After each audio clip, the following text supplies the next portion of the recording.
My name is Keri Barnum. I'm the marketing director for New Shelves Books. I am filling in for Amy Collins for Free Advice Friday today. Amy is on her way to New York City for Pitch Fest, and so she'll be back next week. But for now, you get me.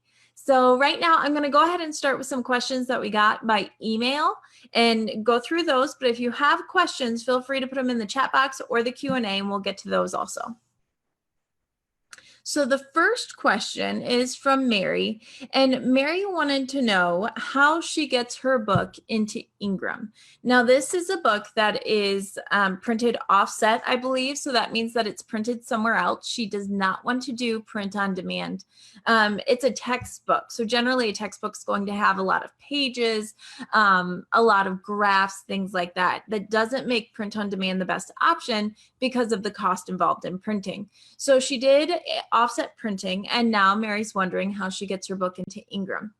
Now, because Mary only has 2 other books, she's not a big publishing house, it could be a little bit hard to get directly into Ingram for distribution and for wholesale, I'm sorry. So the thing here is that to go directly to Ingram, you should absolutely apply. When you're applying, they want to know that your book is being marketed. They want to know that there is a need, that there are orders going to come in. But the thing is that if you're going directly to Ingram, they're looking for someone that's going to push a lot of books. They're looking for like 10,000 books to be pushed in a year. If you can't do that, or you don't have reasonable proof or backup that that's going to happen, your application may not get approved. And if that happens, don't worry, you still have other options. And that's to go through a book distributor. And book distributors, one that I know we like in the US is Pathways. And that is a company that you go to. You take your offset printed books, you pay them a fee to warehouse and catalog your books, and then they actually have the direct relationship with Ingram, Baker and Taylor, all of those types of places. So they effectively act as your distributor, getting your book into some of these bigger wholesalers that maybe you wouldn't be approved for on your own.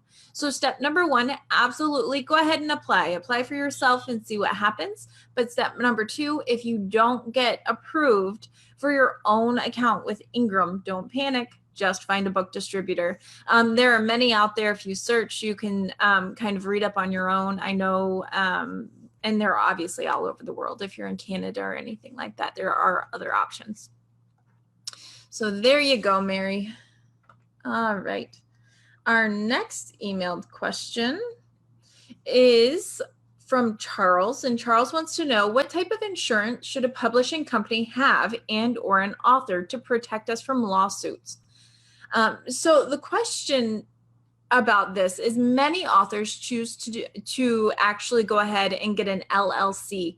And with the limited liability, you are somewhat protected there. And so that would be my best suggestion, is going ahead with the limited liability. It's not very hard to do. You go ahead, you get registered. It's actually great to have for your taxes also. So if you're worried about lawsuits, or you're worried about anything like that, it's just a smart thing to do. It's a nice way to incorporate your business and just make it more official also. And I've got 3 more, I think. All right. Wendy would like to know if a new edition of her book would be a second edition or a revised edition. Let me see. Sorry. So the question here is it a new edition or revised edition? And she's only changing a couple paragraphs. She's not changing much content. And because of that, I would say that it's a second edition. A revised edition generally is expected to have about 40% difference. And things that can make it different are the cover, the content inside, new content, but it is considered kind of sleazy to market it as revised if it's got less than 40% changes. So for that, it would be a second edition. It can be second edition, new cover, new ISBN, new publishing date, which is great. But I wouldn't recommend that you go over and say a revised edition if it's not really revised. Right, next question is, how Do I tell the difference between traditionally published books and self-published books? I want to check the specs, but it's hard to go through each of the links to find all the information. Great question. So if you're looking for comps, if you are trying to do some market research to see maybe how you should do pricing or your trim size, and you really want to look at what's being traditionally published opposed to self-published to make sure you're staying up with current book trends, you do obviously want to look for some traditionally published books. And my best advice, again, you can go to bestseller lists, you can go to the USA Today, the New York Times. Generally, most of those books are going to be traditionally published, but you can also go directly to traditional publishers' websites and see what they're currently working on. So you can go directly to Penguin, you can go directly to Simon & Schuster, and that way you can see what they're putting out and what's current and what's upcoming. And then also the bestseller list. Now, not on Amazon. Amazon tends to be about 50-50 with self-published and traditionally published.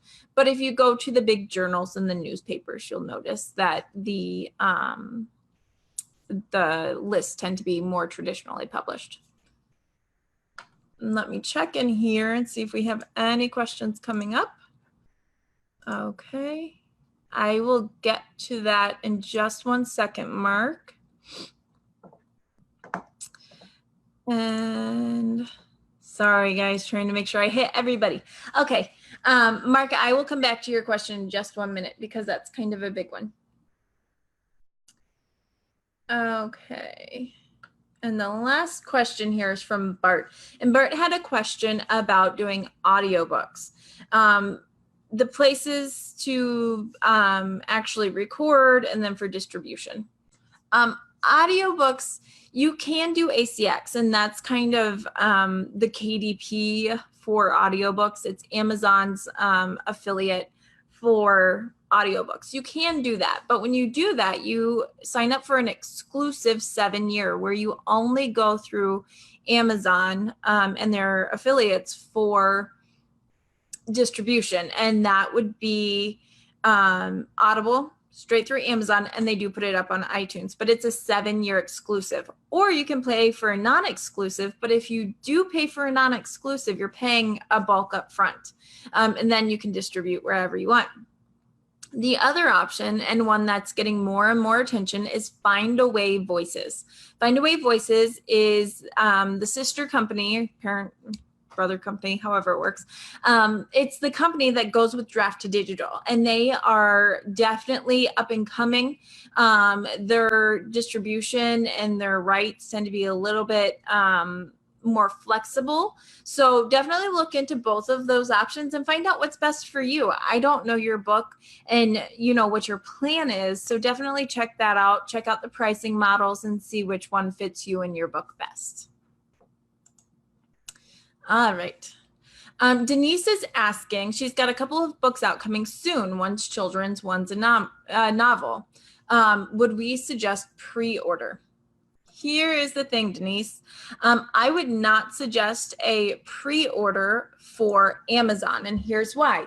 It used to be that when you pre-ordered with Amazon, they would count all of your orders. It went up and your orders kind of stacked up so that when you released, you got all of these orders at once. You could make bestseller lists, and it was awesome.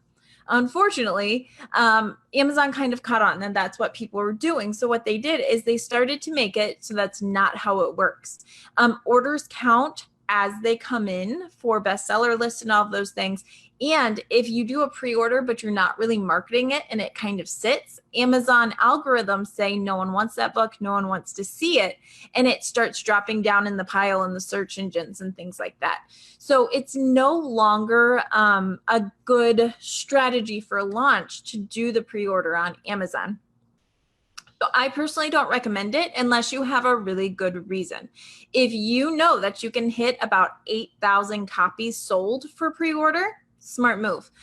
If you are, let's say you're doing a blog tour and you want to get your book up for pre-order because the blog tour starts 3 days before your actual launch date. Well, you can either launch a little bit early with just the ebook, or you can do a pre-order for about 3 days. I wouldn't recommend doing it for a long period of time though. Again, unless there's a good reason, or if you're trying to do a pre-order on Ingram because you know that bookstores will order it in advance or anything like that. Okay, if you change the pub date, does your PCIP change? No, it does not. The pub date does not affect your PCIP at all. Your PCIP goes by your copyright, your title page, and sometimes your interior, but really what it is it goes by your book and the information in your book. The actual pub date wouldn't affect that at all. Sue is asking for a little bit of clarification. She was confused on the revised and the second edition for a book. Okay, revised required a 40% change, which is correct, and second edition was not as much of a change. You thought it was the other way around. Please clarify, and then can we keep the same cover and just put the revised or second edition on the cover? Yes, you don't have to change your cover. That's totally optional. That's one of the most popular things to change because that's something that covers and style like that tends to change very often. It's kind of like clothing trends where what was popular 1 year is not popular a year after or 2 years after. So if your book cover is a couple years old, I would definitely look at it as an option to see if it's something that needs revamping or maybe just tweaking to make it a little bit more current. But you don't have to updo or change your cover. It's, again, something that's very easy to do to reach that 40% if you're kind of on the line for revised. But a revised edition is absolutely totally about 40% change. Now, it can be a revised second edition. That's fine. But to call it revised or updated, you're looking for about 40% change. Now, if you're just doing a new edition, let's say that you published under a vanity press and now you're self-publishing. So obviously you've got a new publisher, a new ISBN, maybe a changed a paragraph or two. That's a second edition. Anything after the first edition goes by number, second edition, third edition, so forth. But it's only revised if you've got new content. So I hope that helped, but if I didn't clarify enough, just let me know. Feel free to put in more questions. I'm happy to answer that. All right. Now, Mark just asked a question about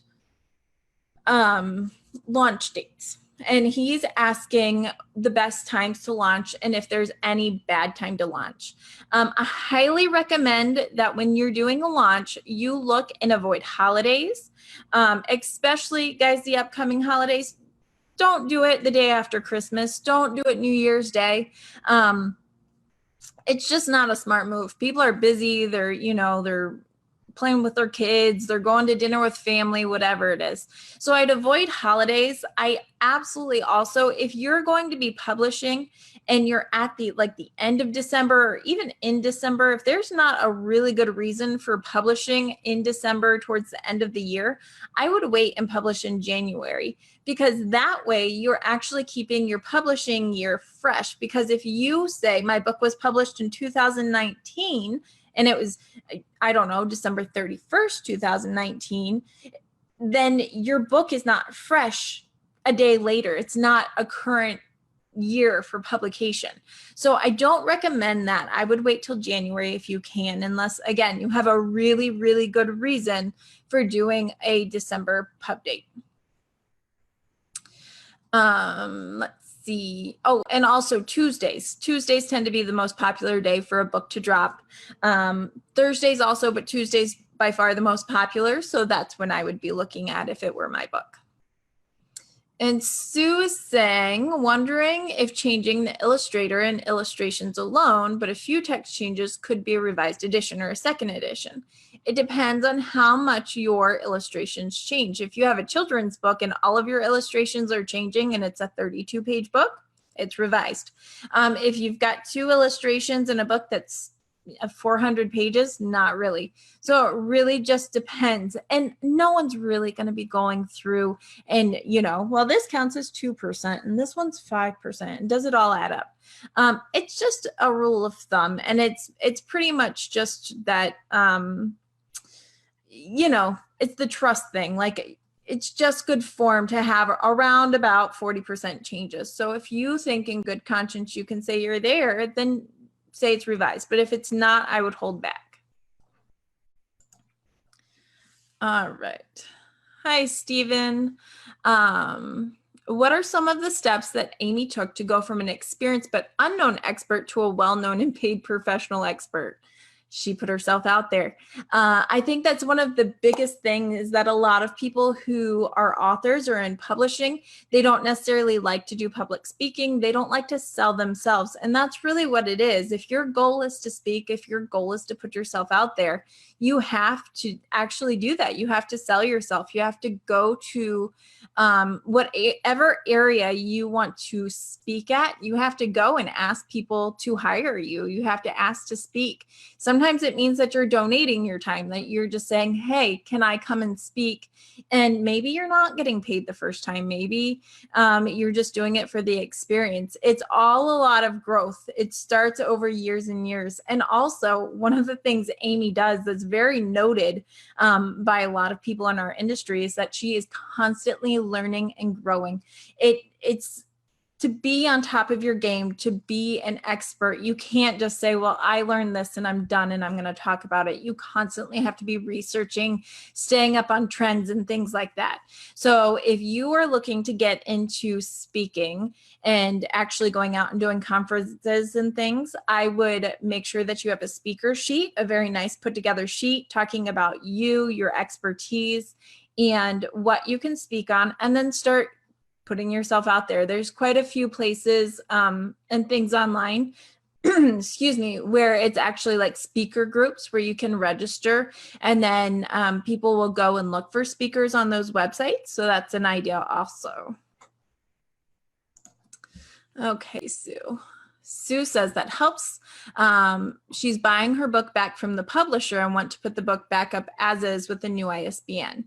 So you'd put second edition on the cover. That's absolutely correct. It would just be second edition. You don't even have to put it up on the cover if you don't want to. It would go in just like the details in the copyright page. If you want to put second edition on there, that's absolutely fine. It's up to you. And what are some ways to generate money for advertising with a book? Let's see. So are you saying that you want to generate money to actually go and advertise the book, or how you can advertise that will sell the book? If you're looking to generate money for advertising, I'd say you need to sell books, or you need to have a budget for it. I'm not sure exactly what the question is there, but if you clarify, I'll answer. All right. What are some good marketing systems that we can create to automate or make a repeatable marketing process? Funnels are really big. I don't have a ton of experience there, but I know Daniel Hall does, and Daniel Hall does have a lot of content if you go online. So I would check in there. Another thing is making sure that when you're doing any type of marketing that you're collecting email addresses, because then you have someone to contact moving forward who's already interested in your product. Having your website up is one of those things that just is a constant marketing aspect for you. And it depends. Is this specifically for a book? Are you marketing for a system? It depends on what you specifically are selling and how you can put those marketing systems together. The speaker sites that I'd recommend, I'd have to look, Stephen. I don't know them off the top of my head, I'm afraid. I can guess, but I think I'd be wrong. So I will look those up and then we will post them for you. And I have your email, so I'll email them to you also. All right, here. And let me, oops, there's another question. All right. I have a book that requires a change in trim and addition of PCIP to the copyright page. The Fiverr formatter is not experienced. Do you have a suggestion for a formatter who would change the trim from 6:9 to 5.5 by 8.5? And question 2 is 5.5 by 8.5 the right trim size for a middle grade fantasy fiction novel right now? Yes, 5.5 by 8.5 is very popular for novels in general, so I would stick with that. Absolutely, that's a good size. As far as a formatter, we have lots of people that we use. Obviously, Fiverr is a good one, and you can find people. But if you've already got something you're reformatting, the thing is that you're going to have to expect to pay for that. So when you're looking for people that will do your book, you need to be making sure that you have a price in mind or a budget, and to see if they fit within that budget. Specific formatters we have on our website. It's newshelves.com. We have a people we like tab, and there's some designers on there. I would check there. Also go into your writing communities and find who people are using. Like I said, we have several different formatters that we absolutely love, but I know that many of them are booked up right now. So they're on our people we like tab, and I would check there. What's the latest trend for trim size on business books on leadership? Well, pretty much the most popular, I'd say, all around trim size right now is either a 5.25 by 8 or a 5.5 by 8.5. And so I would start there. If your book is like a workbook and has a lot of graphs and things like that, you want to go bigger. You're looking more at like a 7 by 10, I believe it is. So you, again, is it just all writing? Is it a workbook? That will affect it a little bit, but I would be looking at a 8.5 by 5.5. All right. Where can you find different resources that New Shelves offers? Again, the People We Like page is a page where we have a lot of things that we have. If you're looking for resources like free downloads, if you go to our shopping tab, a lot of the things on there are free, you'll notice. So you can download resources for free through the shop, and I check there. And we also have quite a bit up on our Bestseller Builders website. So check that out also. That's bestsellerbuilders.com. Smacking my desk around. All right, follow up. I want to make sure I get everything I need back from the publisher. So do I just need my source files for the interior of the book and the book cover graphics? I'm not sure the correct names and if I need other things. Sue, if you're asking for your files, you want your source files, which are most likely InDesign files. You want your interior file. You want your book cover file. If you have any charts or graphs, you want that. Any illustrations, you want those. You're also going to want your fonts. And that should be it. That should be all that you need. Your fonts, your interior, your cover, and any illustrations, graphs, anything like that. Excuse me. Snuck up on me. I looked at the light. All right. All right, I have one more email question that actually just came through. So let me read it. Okay, I have a book signing. What can I do to make sure it's a success? Congratulations on your book signing. I would say you need to market it. You can't just rely on the venue to market for you. If it's a bookstore, if it's, I don't care if it's a pet store and you've got a pet book, you can't rely on them to market it. I'm sure that they'll put it on their website, that they may put, something up in their venue, but you need to market it also. Make sure that you're getting it out there on social media that you're going to be doing it.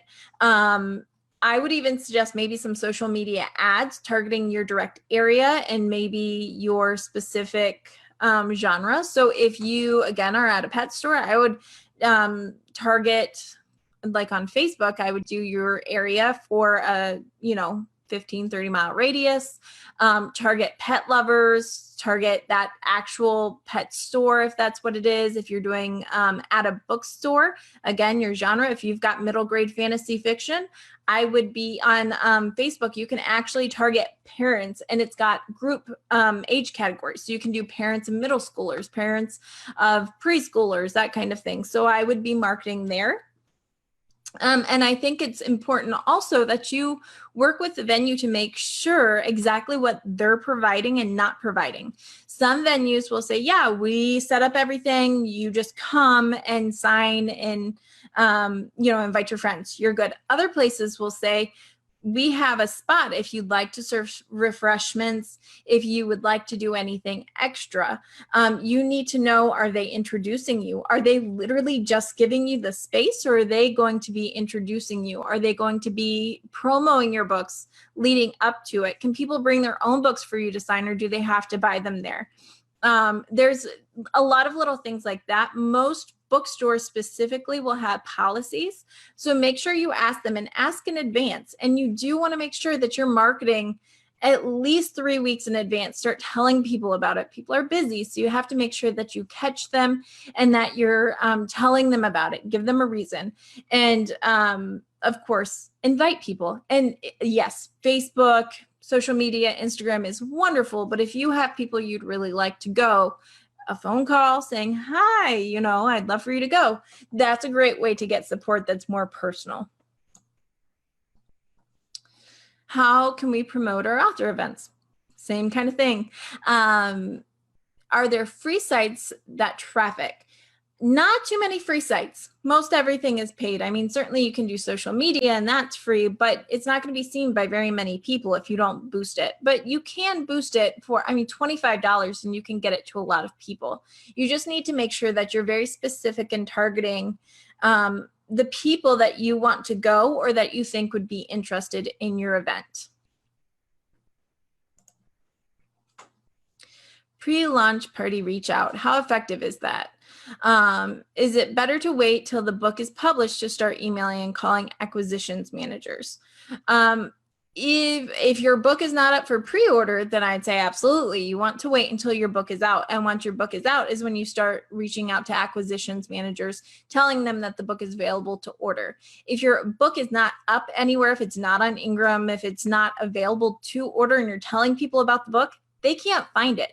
There is nowhere for them to go and actually research it and buy it. And they're probably not going to remember 3 weeks later when the book is out. So I would make it as easy as possible for them to find your book and make sure that it's up and available from where they would order. So we don't want to go to bookstores and say, my book's available on Amazon. That bookstore person's never going to talk to you again because Amazon is their competition. You need to make sure that your book is up on Ingram, Baker and Taylor. Baker and Taylor's moved to libraries. But you do need to make sure that your book is available from a wholesaler at the correct discount, which is 55% through Ingram Spark. Bookstores need a 40% discount when they are buying it from the wholesaler, or else it's not profitable for them and they won't consider your book. Where on the website is the favorites list? It is newshelves.com and it's people we like. I think it might actually be, excuse me while I reach over here and I'll type it in. It's newshelves.com and I think /people we like. Let me see if that works. Of course, my internet's going to be really slow because I'm running so many things. Yep, right there. I am going to put it right into the chat box so that you all can see it, but it is people we like. There you go.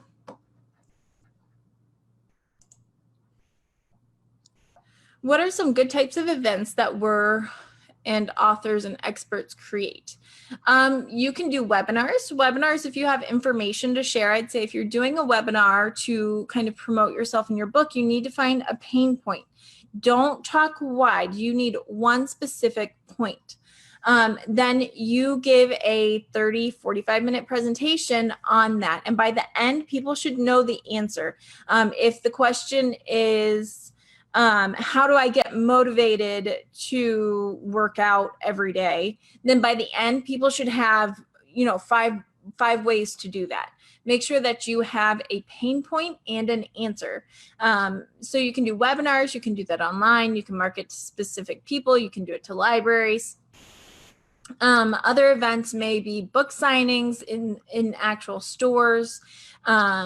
It depends, again, on your book. You can get really creative. If you have a book, let's say you have a cookbook, you can actually go places that have kitchens and ask if you can do cooking demonstrations. A lot of grocery stores have those now, where they have like cooking classes for kids and cooking areas. So you could ask to do a live demonstration for cooking. Even if it's a bookstore, I know there's hot plates and things like that that you can do.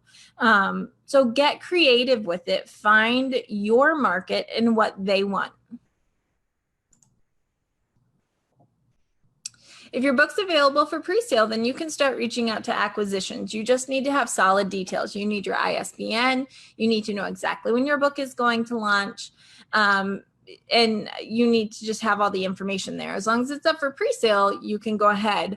I would say that unless you're a proven author, or unless you've got a lot of marketing behind it, I wouldn't go too far in advance, probably not more than a couple weeks. What brand and model of microphone and camera are you using? I am using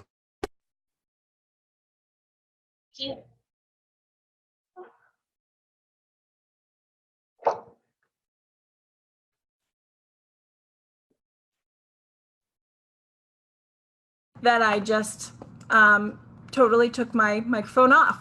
But I showed it to you. It's called the Blue Snowball. I think it's around $99. You can get it on Amazon. Most like computer stores and things will have one. Very easy to use. It does stand right here and it's very clear. It's very highly rated, so I recommend it. Amy uses it also. My camera is actually just on my computer right now, but if I am using my laptop, I use a Logitech. It's not very expensive. They're like $75. But when you're doing a webinar, I would say the most important thing is making sure that your internet connection is good. If you can hardwire in for a webinar or anything like that, I recommend it. Using Wi-Fi can be kind of spotty.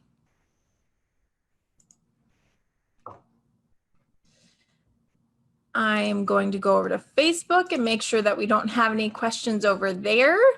And if you have any more questions in the Zoom chat there, if you can just put them in the Q&A or the chat box.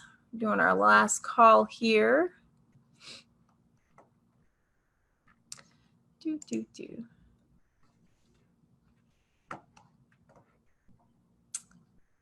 All right, we're good on Facebook. I won't worry about that. All right. Sue wants to know, when you have a release date for your book, is it okay to sell or give away copies before that date? Absolutely. If you are giving away copies for review, or for whatever reason, that's fine. Even if you're selling them privately, that's fine. Really what happens is that it's when it goes on official sale, when it's going up on websites and officially being published. As long as it's finished, I would just say make sure that if it's not a finished copy, if it's an advanced review copy, that you get a sticker or you put it on there somewhere, so that if it eventually gets around, let's say your book is just a hit and you're famous, and then this book comes out and it's got all these errors and things like that. It's smart to make sure that it just says advanced review copy or something along those lines, so people know that it's not the finished and final product.